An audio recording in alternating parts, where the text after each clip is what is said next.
Sa mga nagbabalak ng early Christmas shopping dyan, swak ang ilang paninda sa Baclaran. Mas mainam din daw talaga mag-shopping ngayon kung kailan mas mura pa ang mga pangregalo at iwas pa sa siksikan. May live report si Athena Imperial. Athena.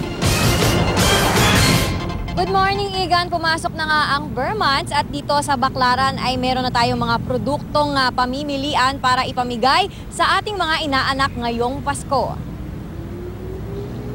Ayon sa mga tindera, mababa pa raw ngayon ang presyo ng mga ibinebenta nila. Ang damit na pambata nga, nasa 50 hanggang 150 pesos lang.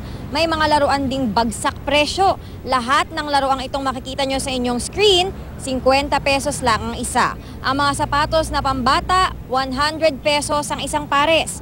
Maaari pa raw tawaran ng hanggang 90 pesos kapag marami ang bibilhin. Ang mga headband at ponytail naman, 25 to 35 pesos ang isa.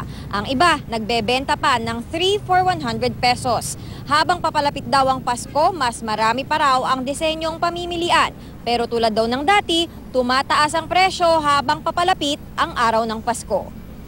Mabadadagdagan din niya, pero kasi maraming design maraming magiging mas magaganda pa. At iba't iba pong mga design, iba't ibang klase po pang mga ganitong malapit na po ang Pasko. Igan, payo nga ng mga tindera ay samantalahin na rawan ng pagkakataon na hindi pa siksikan sa mga pamilihan. At yan muna ang pinakahuling balita mula rito sa Baclaran sa Maynila. Igan. Maraming salamat, Athena Imperial.